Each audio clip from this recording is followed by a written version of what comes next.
एक बार फिर आप सभी को प्रभु यीशु मसीह के जीवित, पवित्र और सामर्थ्य नाम में जय मसीह की। धन्यवाद करते हैं प्रभु का एक और अवसर हमने हमारी आयु में जोड़ा कि पवित्र दिन, जबकि एक कलीसिया के रूप में हम जुड़ते हैं। और प्रभु का वादा है, जहाँ 2 या 3 मेरे नाम से इकट्ठा है, मैं उनके बीच में उपस्थित हूँ। उसकी उपस्थिति हमारे बीच में है। उसकी आत्मा के द्वारा ही जो है हमने उसके भजनों को गाया, उसकी आत्मा और सच्चाई से अपने विनती, निवेदन, प्रार्थनाएं उस तक पहुंचाई। अब समय है जबकि उसके वचन के द्वारा वो अपनी वाणी जो है हम तक पहुंचाना चाहता है।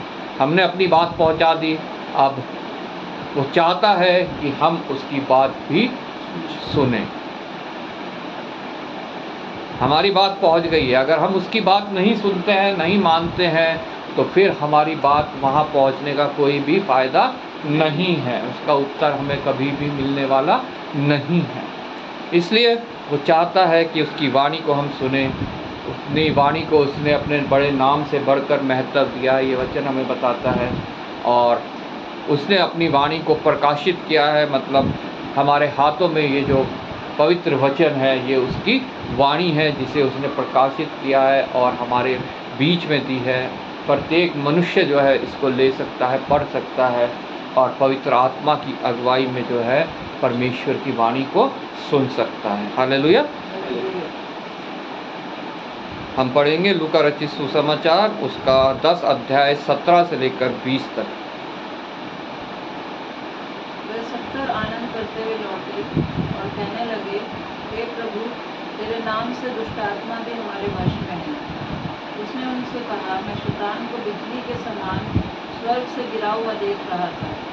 देखो, मैंने तुम्हें सांपों और बिच्छुओं को रौंदने का और शत्रु की सारी सामर्थ पर अधिकार दिया है, और किसी वस्तु से तुम्हें कुछ हानि ना होगी। तो भी इससे आनंदित मत हो कि आत्मा तुम्हारे वश में है, परंतु इससे आनंदित हो कि तुम्हारे नाम स्वर्ग पर लिखे हैं। आइए हम प्रार्थना करें। धन्यवाद पिता परमेश्वर, धन्यवाद करते हैं तेरे वचन के पढ़े और सुने जाने के लिए, जो जीवित है, पवित्र है, सामर्थ्य है और निश्चय अपना कार्य करता है। प्रभु, आज हमारे बीच में भी तेरा वचन कार्य करने पाए। जो कुछ बातें तू हमसे करना चाहता है वो हमें बता प्रभु, और उसके द्वारा मैं कायल कर, कन्विक्ट कर, और जो कुछ कमी घटी हमारे अंदर है प्रभु, उसको तू अपनी सामर्थ्य के द्वारा बड़ी दया से हमसे दूर कर प्रभु। ये वचन हमारे जीवनों में बदलाव लाए, हमें तेरे स्वरूप, तेरी समानता जो तूने हमें दी है उसमें और आगे बढ़ाए, और पिता परमेश्वर तेरा स्वभाव हमें मिलने पाए, ताकि हम दुष्ट का इनकार करें और पिता परमेश्वर हम तेरे पास आके तुझे ग्रहण करने पाएँ प्रभु। एक बार फिर आदर महिमा तुझे देते हुए प्रभु यीशु के नाम से मांगते हैं, आमीन। लूका रचित सुसमाचार 10 अध्याय में हम पढ़ते हैं, प्रभु यीशु मसीह ने और 70 चेले जो हैं 2-2 करके भेजे, और जब वो उनके पास वापस आए तो उन्होंने प्रभु यीशु मसीह से कहा, क्या कहता है 7वीं आयत, वे 70 आनंद करते हुए लौटे और कहने लगे। आनंद करते हुए लौटे। वो आनंद करते हुए क्यों लौटे? क्योंकि उन्होंने देखा कि बीमार चंगे हो रहे हैं, उनके द्वारा दुष्ट आत्माएं निकल रही हैं, हमारी प्रार्थना जो है वो सुनी जा रही है। लिखा है 19 आयत में लिखा है, देखो मैं तुम्हें सांपों और बिच्छुओं को रौंदने को और शत्रु की सारी सामर्थ पर अधिकार दिया है। आज प्रभु ने मुझे और आपको वो अधिकार दिया है कि हम जो है ये कार्य कर सके। कहते सत्रिया, हे प्रभु, तेरे नाम से दुष्ट आत्मा भी हमारे वश में है। उसने उनसे कहा, मैं शैतान को बिजली के समान स्वर्ग से गिरा हुआ देख रहा था। लेकिन बाद में एक हमारे लिए चेतावनी भी वहाँ लिखी है कि इस बात से हम खुश ना हो, इस बात से हम आनंदित ना हो कि दुष्ट आत्माएं हमारे वश में हैं। हम प्रार्थना करते हैं, बीमार चंगे होते हैं, हम प्रार्थना करते हैं, लोग जो है संसारिक बंधनों में जो बंधे हुए हैं उनसे छुटकारा पाते हैं। हम प्रार्थना करते हैं, हमारे पास लोगों की भीड़ आ रही है, उससे आनंदित होने की कोई आवश्यकता नहीं है। लेकिन आज संसार में यही हो रहा है, लोग उससे आनंदित हो रहे हैं और उसको वो अपने स्वार्थ के लिए इस्तेमाल कर रहे हैं। लेकिन प्रभु का वचन कहता है उससे आनंदित होने की आवश्यकता नहीं है। तो भी इससे आनंदित मत हो कि आत्मा तुम्हारे वश में है, परंतु इससे आनंदित हो कि तुम्हारा नाम स्वर्ग पर लिखे है। स्वर्ग पर हमारा नाम कैसे लिखा जाएगा, यहाँ पर उसने कुछ इंस्ट्रक्शन भी दिए हैं जब 70 चेलों को उसने भेजा। आज उन इंस्ट्रक्शंस को भूलकर जो है हम जो है प्रभु की सेवा कर रहे हैं, और हम अपने ही स्वार्थ में, अपने ही नाम के लिए, अपना ही बैंक बैलेंस बढ़ाने के लिए, अपनी ही शौहरत बढ़ाने के लिए इस कार्य को कर रहे हैं। हम उससे बहुत आनंदित होते हैं। हम इस बात को भूल जाते हैं कि हमें किस बात से आनंदित होना है, और हमारे को सेवकाई के लिए जो इंस्ट्रक्शंस हमें ये वचन देता है उसको हमें फॉलो करना बहुत आवश्यक है। तभी हम जो है स्वर्ग तक पहुंचने पाएंगे, स्वर्ग की पुस्तक में हमारा नाम लिखा जाएगा। 10वीं आयत के पहले 10वें वचन अध्याय के पहले आयत से लिखा, इन बातों के बाद प्रभु ने 70 और मनुष्य नियुक्त किए, और जिस जिस नगर में और जगह को वह आप जाने पर था वहाँ उन्हें 2-2 करके अपने आगे भेजा। प्रभु कभी भी हमें ये नहीं चाहता हम अकेले जाएं। उस समय क्या था, पवित्र आत्मा उपस्थित नहीं थी, इसलिए वो 2-2 करके जो है लोगों को भेजा उसने। आज क्या है, आज पवित्र आत्मा उपस्थित है, मैं और पवित्र आत्मा जा सकते हैं। हम एक नहीं, हम 2 हैं। हालेलुया।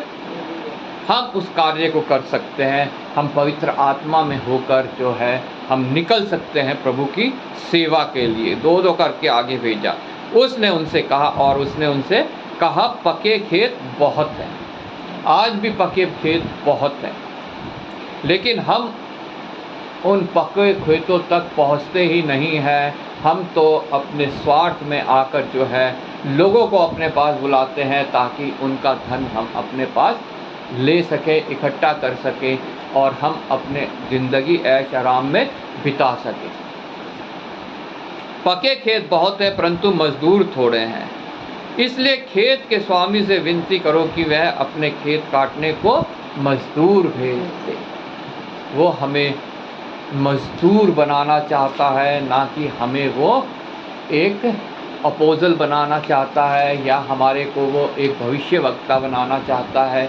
वो चाहता है हम उसके मजदूर बने। लेकिन आज लोग बड़े अपने नाम के आगे लगे हुए हैं, अपोजल, भविष्यवक्ता, लेकिन प्रभु नहीं चाहता ये। वो चाहता है मैं और आप उसके मजदूर बने, क्योंकि आज संसार में वही समय है जो उस समय था। आज भी संसार में मजदूरों की बहुत घटी है। आज भी संसार में मजदूरों की बहुत घटी है, और हमें प्रार्थना करना बहुत आवश्यक है कि परमेश्वर प्रभु मजदूरों को तैयार कर, मजदूरों को भेज, ना कि ऐसे लोगों को जो अपने ही पेट के लिए तेरी सेवा करने के लिए आगे आते हैं। ऐसे लोगों को भेज जो बड़े बोझ के साथ एक मजदूर बन के जो है तेरी सेवा कर सके। और उसने इंस्ट्रक्शन दिए, इसलिए ना बटवा, जाओ देखो मैं तुम्हें भेड़ों के समान भेड़ियों के बीच में भेजता हूँ। जाओ देखो मैं तुम्हें भेड़ों के समान भेड़ियों के बीच में भेजता हूँ। मतलब तुम भोले लोग हो, संसार भोला नहीं है। वो झपट्टा भी मारेगा तुम्हारे ऊपर, तुम्हारे को लताड़ेगा भी, तुम्हारे को पीटेगा भी, तुम्हारे बेइज्जती भी करेगा, क्योंकि प्रभु को पता था यह उसके साथ भी होने वाला है। मैं तुम्हें उनके पास भेज रहा हूँ, लेकिन उसने उनसे कहा आगे, ना तुम, इसलिए ना बटवा, ना झोली, ना जूते लो, और ना मार्ग में किसी को नमस्कार करो। बटवा, लेकिन आज हम बटवा ही लेके लोगों के सामने जाते हैं।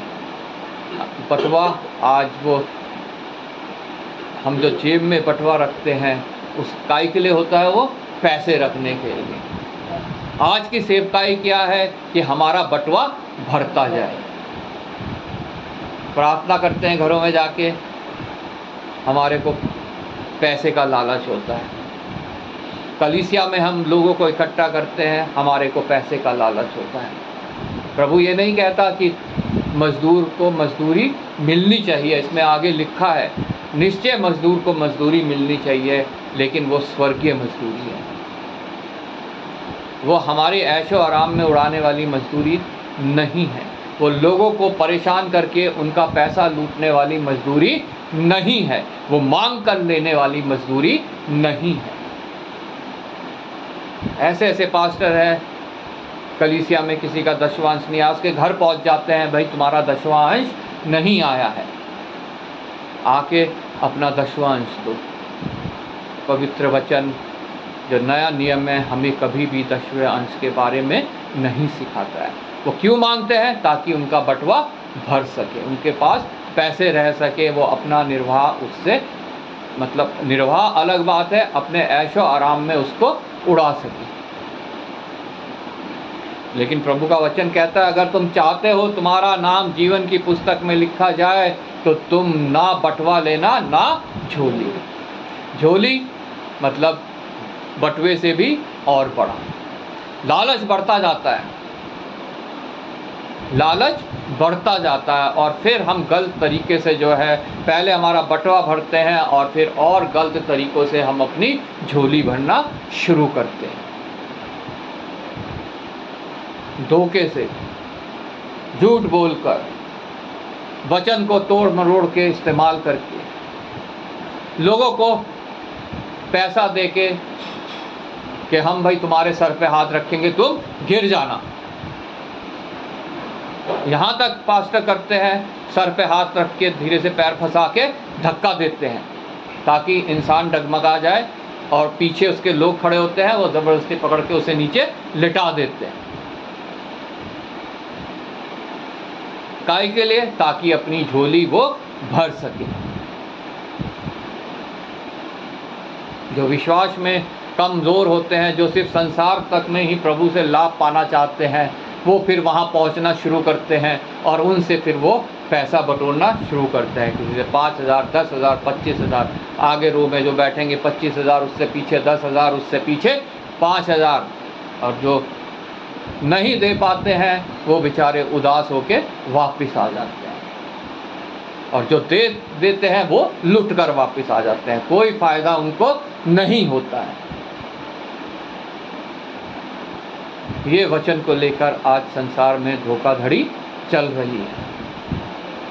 लेकिन प्रभु का वचन कहता है ना तुम बटवा लो ना झोली लो, अगर तुम स्वर्ग की पुस्तक में अपना नाम लिखाना चाहते हो। आज मैं और आप अपने आप को जांचे, क्या हमारा नाम स्वर्ग की पुस्तक में लिखा है कि नहीं लिखा? क्या हम भी बटवा झोली लेके निकले? और आगे और भी लिखा है ना जूते लो, क्योंकि जूते जो है प्रतीक है एक रईस आदमी का। उस समय क्या पहनते थे लोग? चप्पलें पहनते थे, और जो जूता पहनता था वो बहुत रईस माना मतलब वो बहुत अमीर होता था। इसलिए वो कहता है ना जूते लो। जब तुम निकलो, जिनके बीच में निकल रहे हो तुम उनके समान बन के निकलो। तुम्हारे पास हैं जूते, ठीक है, तुम प्रभु ने आशीष दी है, लेकिन जब तुम उनके बीच में निकल रहे हो उनके समान बन के निकलो, उनका जैसा बन के निकलो।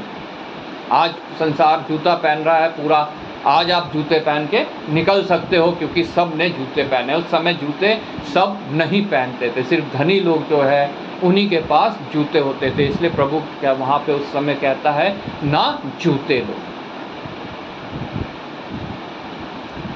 उस समय जूते एक घमंड का प्रतीक था, एक धनी होने का प्रतीक था। लोग जूते पहनते थे, घमंड में निकलते थे, हाँ भाई हम बहुत अमीर लोग हैं, हमारे पास बहुत धन दौलत है।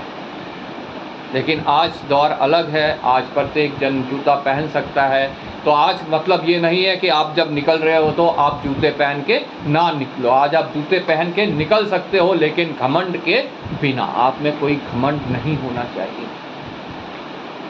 आज प्रभु के ऐसे दास लोग भी हैं जो घमंडी हैं, घमंड में बोलते हैं, घमंड करते हैं, और निश्चय जानिए उनमें से किसी का नाम भी जीवन की पुस्तक में नहीं पाया जाएगा।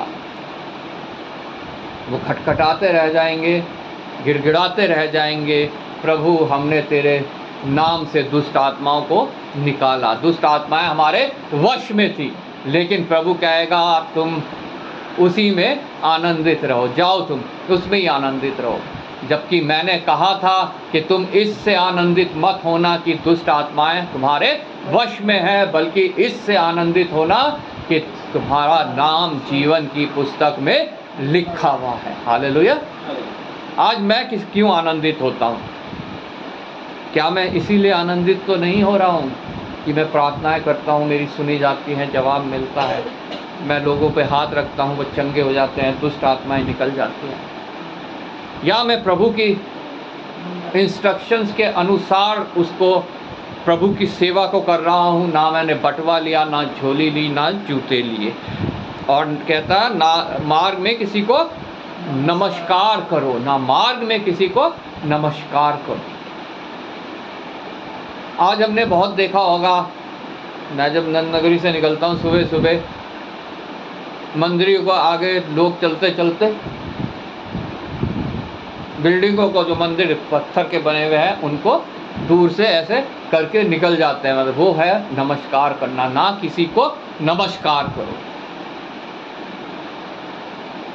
इसका मतलब ये नहीं है कि हमारे अपने कोई मिले हम उसे ग्रीट ना करें, वो हाय हेलो ना करें, उसे नमस्कार प्रणाम ना करें। इसका मतलब है और किसी भी चीज़ को हमें नमस्कार नहीं करना है। किसी मूर्ति को, किसी बिल्डिंग को, किसी नदी को, किसी पेड़, किसी ऐसे जानवर को, उनके सामने हमें हाथ नहीं जोड़ने, उनको हमें नमस्कार नहीं करना है। ना किसी को नमस्कार करो।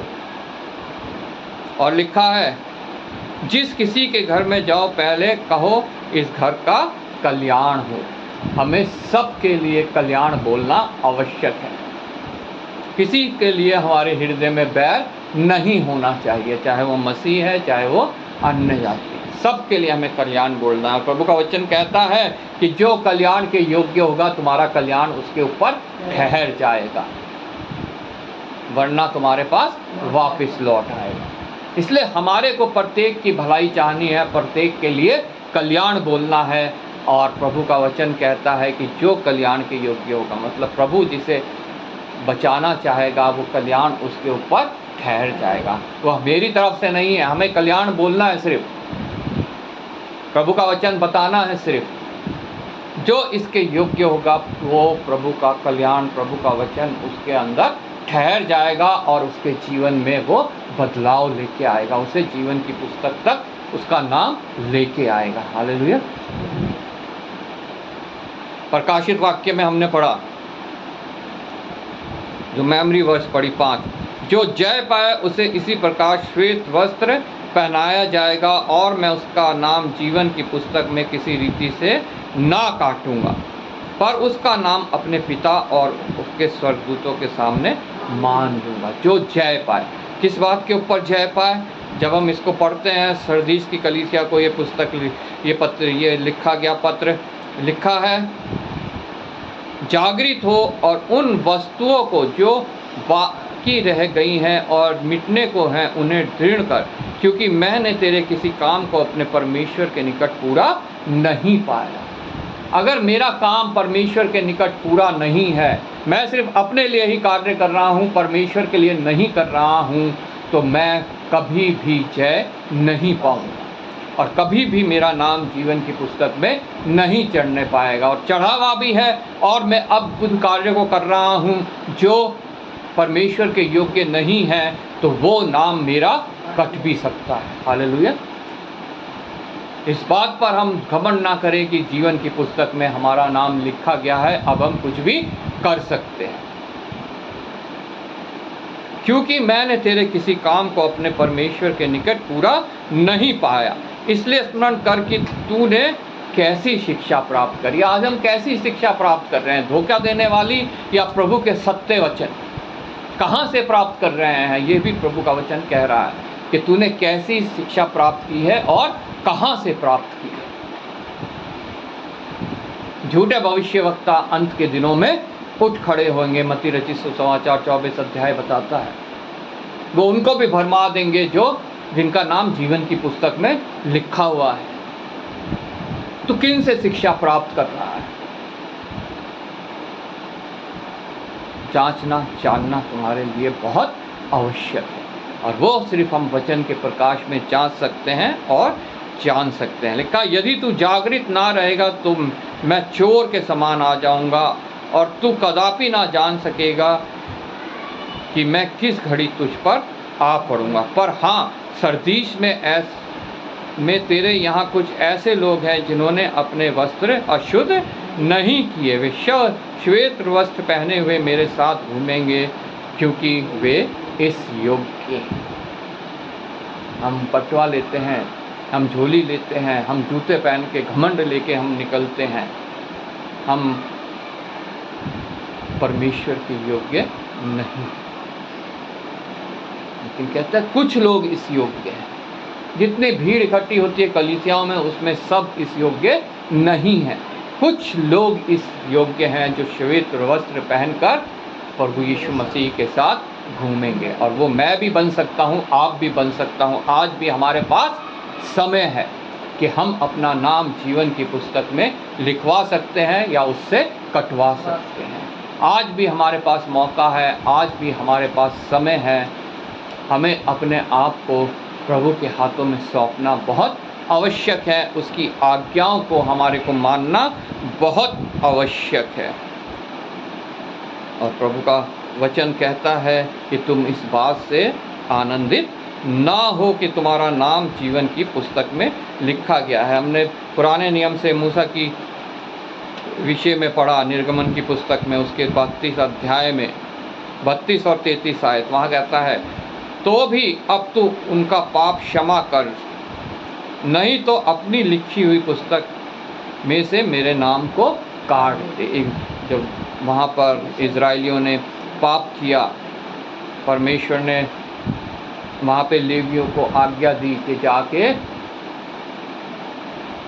उन लोगों का घात करो जिन्होंने मेरे विरुद्ध कार्य किया। हारून ने क्या करा, लोगों के कहने से बछड़ा बना दिया और वो उसको नमस्कार करने लगे, जिसके विषय में लिखा है ना किसी को नमस्कार करना। और जाके वो उसको नमस्कार करने लगे, उसकी आराधना स्तुति करने लगे।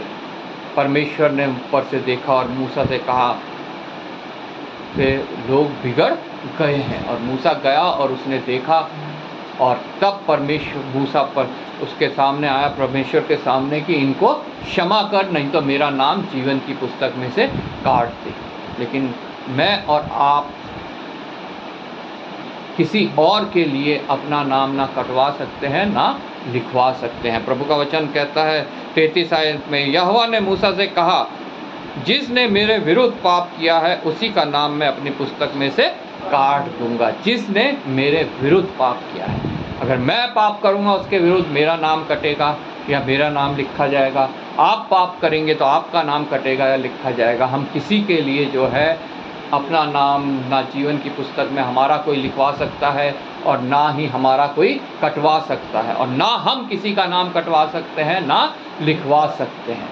ये हमारे को अपने आप करना है। प्रभु का वचन कहता है, मैंने तुम्हारे सामने 2 रास्ते रख दिए हैं, एक मृत्यु का और एक जीवन का। मृत्यु का रास्ता हमें शैतान की जगह में ले जाएगा, जिसे नरक कहते हैं। जीवन का रास्ता हमें उस स्थान पे ले जाएगा जो प्रभु यीशु मसीह हमारे लिए तैयार कर रहा है, जिसे स्वर्ग कहते हैं। हालेलुया। जिसका जिक्र जो है प्रकाशित वाक्य में लिखा है, नया यरूशलेम। आज मैं और आप अपने आप को जांचे जाने कि हमारा नाम जीवन की पुस्तक से कहीं कट तो नहीं रहा है, और अगर कट गया है या लिखा ही नहीं गया तो आज भी मेरे पास, आपके पास मौका है कि हम उस जीवन की पुस्तक में अपना नाम लिखवा सकते हैं, प्रभु के अनुसार, उसके वचन के अनुसार अपने जीवन को बिताने से। वचन की 2 ही सिर्फ शर्तें हैं, एक विश्वास और एक आज्ञाकारिता। हमें विश्वास करना है उस पर, और हमें जो उसने हमें आज्ञा दी है उसको, आज्ञाओं को मानते हुए अपना जीवन व्यतीत करना है। और उसकी आज्ञाएं कठिन नहीं है, ये वचन हमें बताता है। और उसकी आज्ञाएं जो है हमारे को पूरी करने के लिए हमारे पास एक सहायक भी, हम अकेले नहीं हैं, हम 2-2 करके भेजे गए हैं। हालेलुया। पवित्र आत्मा हमें गाइड करती है। प्रभु का वचन सदुपदेशक में कहता है कि 2 जन अगर एक गिरेगा तो दूसरा उसे उठा लेगा। इसीलिए प्रभु ने 2-2 करके भेजा कि एक गलती करेगा तो दूसरा उसे रोक लेगा, समझा देगा, दोबारा प्रभु के मार्ग में ले आएगा। आज हमारे पास भी वो दूसरा है, जब हम गलती करते हैं वो हमें समझाता है, हमें दोबारा प्रभु के मार्ग में ले आता है। हालेलुया। इसलिए आज हम प्रभु से प्रार्थना करें कि प्रभु हमारे हृदय में, जैसे अपने भजन संहिता 51 में पढ़ा, नए सिरे से नई आत्मा को उत्पन्न कर, अपनी आत्मा को मुझसे दूर ना कर, उसके द्वारा मेरी अगुवाई कर, अपना टूटा मन, पीसा मन लेकर उसके पास जाए और निश्चय वो हमें संभालने के लिए तैयार है। प्रभु आपको वचन के द्वारा आशीष दे। मैं आशीष से रिक्वेस्ट करूंगा वचन को मनन करते हुए